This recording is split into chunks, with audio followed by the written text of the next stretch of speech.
Okay, Ron, let's go. What do you got, like 3 fucking cameras here? Yeah. Let's talk about your new album, Abnormal. Why did you choose this title? Why'd you choose 3 cameras? What You got different the one, angles? you got the 2. How come this one is angled down? Just because it's abnormal, that's why. Wow. Collectively, they have like $600 worth of fucking video gear here. Alright, let me stop. Alright. I'm not gonna start breaking your balls yet. Alright, so as you were saying about Abnormal, I don't know, I just couldn't think of a better title.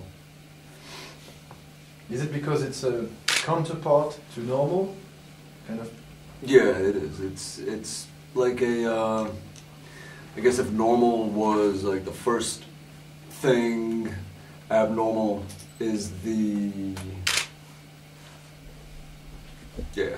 So if normal is like the first thing, abnormal would be the sequel, you could say. You know, just the continuation of it all. Yeah.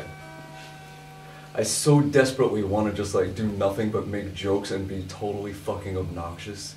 But like I'm trying really hard to like be serious. But like I miss you guys too much, so I just want to like be the biggest pains in your fucking ass. Cause like I'm like bottling up my happiness and joy to see you fucking guys. So alright, as we were talking, yeah. Is abnormal a way to tell your bones are green? Oh. What do you mean?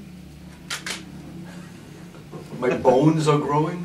Green. Are green? My bones are green? Yeah. Fucking crackhead. Yes, my bones are green. Wow. Cool. And do you feel that those 2 albums were a kind of cure for you? A cure for me? Yeah. I didn't think I needed a cure. I'm just writing whatever, you know, I'm not, is what it is. Yeah. And maybe you feel a little bit more pacified as time passes, what you think? Pacified. Yeah. Peaceful. No, probably the opposite. Are you? Yeah. Yeah, I think like at this point I probably wouldn't hesitate to like, you know, like murder as many people as possible, where I might have paused for a minute a few years ago. But I'm trying to give you guys the worst possible answers you could possibly have. Very cool. Continue. In terms of style, this album is, Yes! it's a little bit more punky-ish than the other one. A little bit. Do you think it's a natural evolution? It was just how I was feeling at the time, you know, it's like, you know, it's just a bunch of fucking sound waves and you just do whatever you want with them. And However you feel at the time. Yeah. And what would you say if you want to describe this album? Gay. Very gay. Very gay friendly. No, just gay. Just gay. Yeah. And we watched your recording sessions on YouTube. What was the motivation for you to show your recording process? I was hoping that maybe I would get some work, you know, as an engineer or something. So. Did you manage to get some work? No, none at all. But we saw that you sung the whole album every day for a month. Yeah. And what did you feel doing so? What did I feel? Yeah. At the time? Yes. Well, what is the? Like, why did I do it? Yes, actually, yes. Why did you do it? All right, I'll actually give you guys like a serious answer now.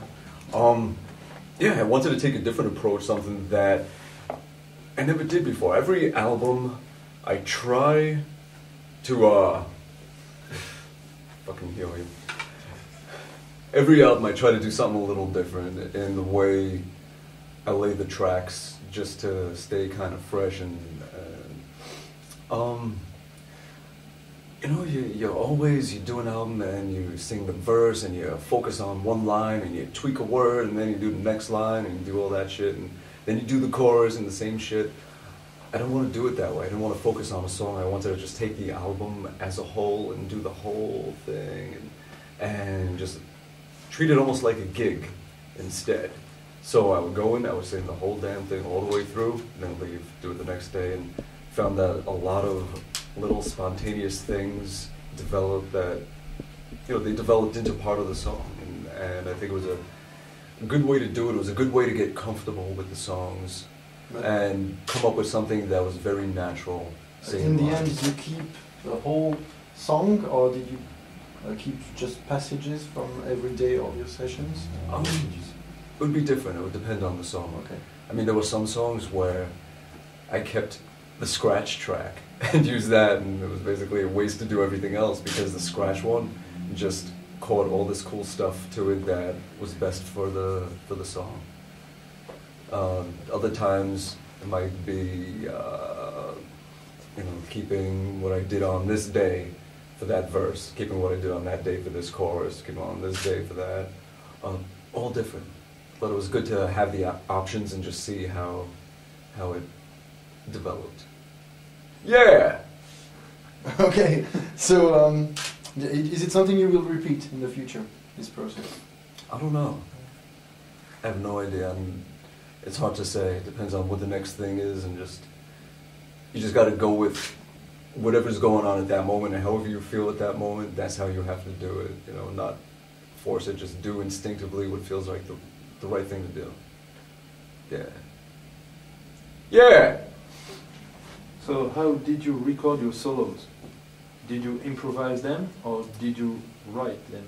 No, I didn't write them. If anything, yeah, a lot of them, it was either the scratch track and then I would say, you know what, I like what I did there, I'm going to keep that. Or if I didn't even lay a solo on the scratch, I would just start doing it, say, that sucks, try something else. Record it, that sucks, something else. Do it, it's like, all right, keep that right up to here, then it sucks.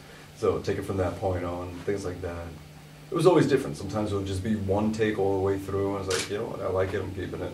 Other times, it might take a little more, but I never pre-wrote any of the solos, I don't think, for this album. Pretty sure everything was at the moment, just coming up with it. Some of the stuff was just one take, and just kept it. Like a song the day after, you know? Like all that stuff. When I started getting into the wah thing, I just did whatever, felt good, kept it. Yeah. Yeah! Tell us about reamping. It's a new stuff for you? Is it a new stuff for you? You know, it's... People have been doing it for like 15 years, but it was my first time doing it. I never reamped before, and after you do it and you have... After you experience having the option of saying, you know what, I don't like the guitar sound, it could be a little better, or you know what, I should have had a little more drive on the amp, and you get to redo it and still have your performance intact and be able to just run it through new amplifiers, or you can't go back. It was just so, you could do so much more sound-wise, just capture a better tone and have more options. You know, what if you wanted to take the song a year from now and do a clean version with just clean guitars? You can. You know, I mean, there's so much shit you can do. So definitely, I think from now on, I'm always going to keep a direct, you know, a DI out of the guitar to use for that. Yeah.